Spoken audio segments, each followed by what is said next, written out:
ორსაათზე მეტია ქალაქის პროკურატურაში მყოფება ეროსი კიწმარიშვილის ძმა ადვოკატთან ერთად ისინი საგამოძიებო ჯგუფთან მართავენ შეხვედრას.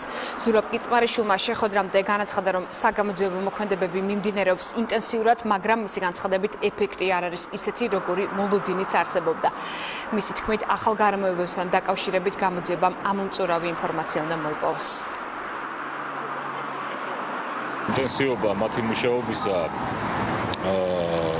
საკმაოდ მაღალია, მაგრამ მე ვფიქრობ, ეფექტი არ არის ის, რაც რისი მოლოდინი ჩვენ გქონდა. გამოძიების ხელმძღვანელობას, პროკურატურის ხელმძღვანელობას მოვახსენებთ თუ რა გაკეთა კარგად, რა გაკეთა უხარისხოდ და რა შეიძლება კიდე გაკეთდეს. ეს დღეები შესაძლებელია გახდეს ჩვენთვის და გამოძიებისთვის ისეთი დეტალები ცნობილი, რაც ასეთი რამის გამოწვევას შეძლებდა და შესაძლოა ეს კვალიფიკაციის შეცვლის საკითხი დადგეს დღის წესრიგში,